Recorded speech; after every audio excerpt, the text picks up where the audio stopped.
My name's Ian Moss, and in June of 1976, I was one of 28 people who turned up to see a group from London called the Sex Pistols play at the Lesser Free Trade Hall, Manchester. The Lesser Free Trade Hall was up there.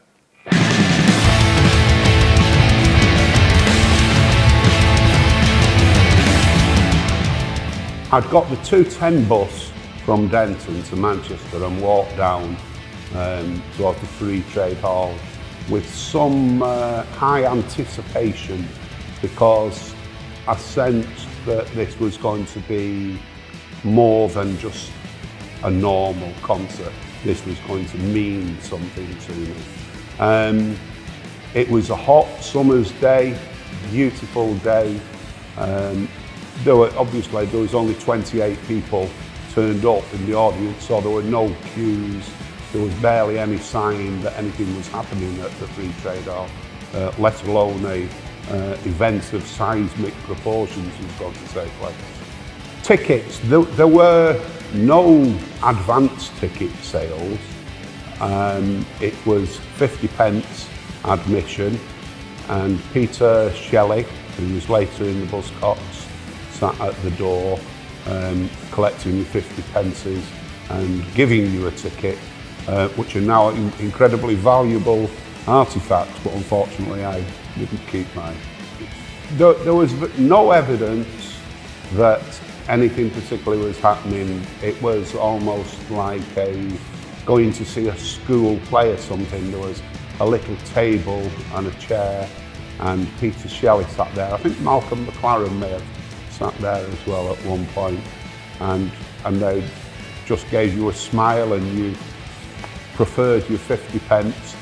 And then, of course, nobody knew that the Lesser Free Trade Hall existed. I'd been to the Free Trade Hall itself perhaps 100 times at that point, and I didn't know anything about the Lesser Free Trade Hall. I was told up the stairs, and off I trotted. To understand what the Sex Pistols' performance was like, you need to know what the support band's performance was like, because that gives you some context of the time and this change that was going to happen. And the support band were a group called Solstice, and they were a hair and denim rock band. In the interval, because of the nature of the support act, I thought, have I been duped? Are the Sex Pistols simply going to be a fashionable take on this orthodoxy? Are they just going to have a little twist, but not be a radical change? Because it was radical change that I wanted. I didn't want to see yet another rock band. I'd been up that garden path several times in the intervening years, seeing bands with reputations of having a wildness, a feral quality, and it was all artificial, it was all untrue. And so in the interval I walked around the Lesser Free Trade Hall, surveying my fellow patrons to see if I knew anybody or if anybody was interesting, and there wasn't. And I convinced myself that I would give the Sex Pistols 3 or 4 songs, and if they were no good, I'd go home, because after all, this was a Friday night. I could go to the pub. I was giving up the big night out for this group. So I'm glad I made the choice to stay. I sat there, and before the Sex Pistols had played a note, the way they walked onto the stage, they transmitted an energy. There was a charge, even as sparse as the audience was.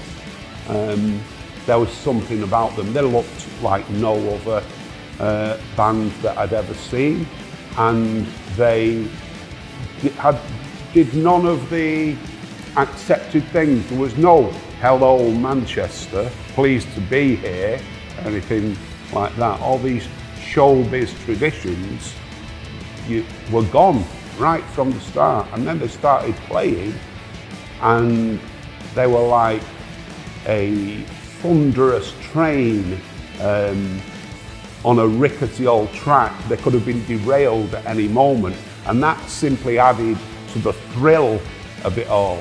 They weren't doing anything new, they'd not reinvented the wheel. They sounded like a young Who or something like that, but they were in a much more raw state, and it was wildly exciting.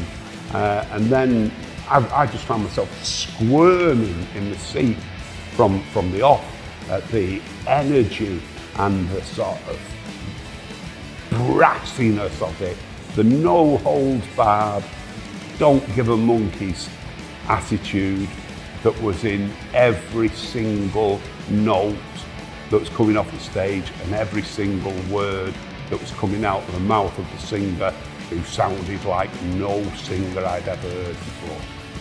The atmosphere generated was one, generally speaking, of awe tinged with fear, because there was a ferocity about them.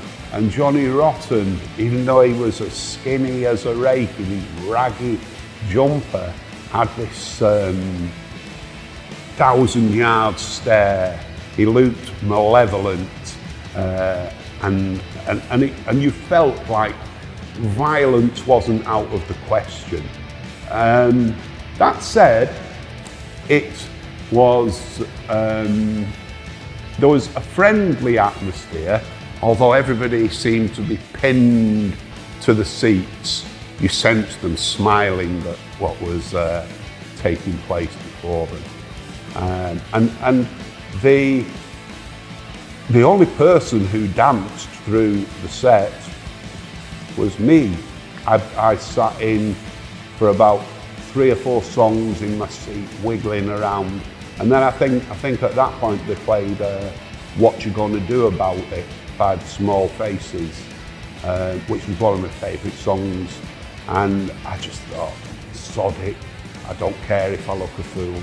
And I got up and went to the front and danced around. At the end of the gig, when the Sex Pistols briefly went off and then they returned, everybody to a man was at the front.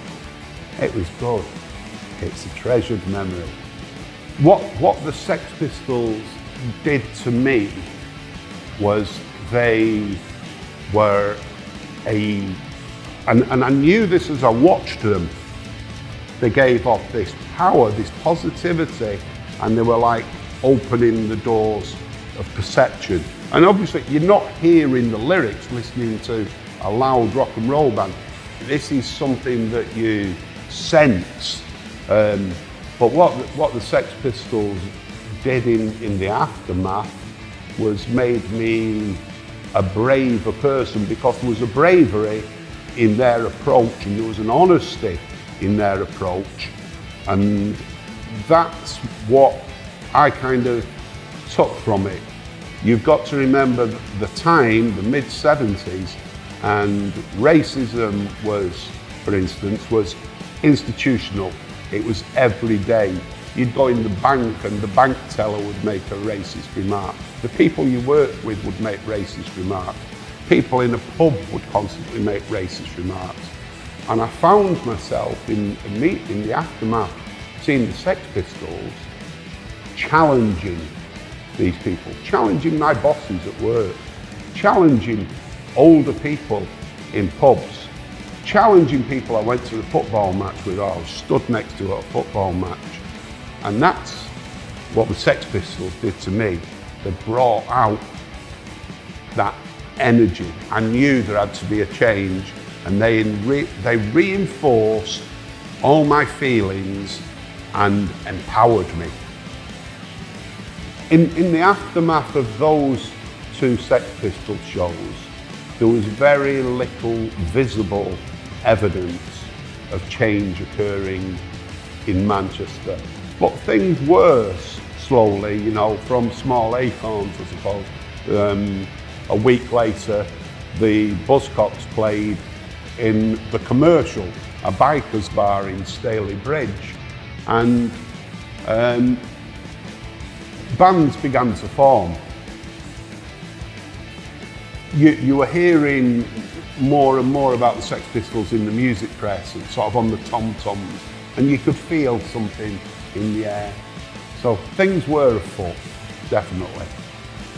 I'm a veteran of thousands and thousands of shows, and I've been to gigs that I consider better than the Sex Pistols gig. Before I saw the Sex Pistols and after I saw the Sex Pistols, but none of them has had anything like the impact that Sex Pistols show had on me emotionally and intellectually and as a challenge, because that's what the Sex Pistols did.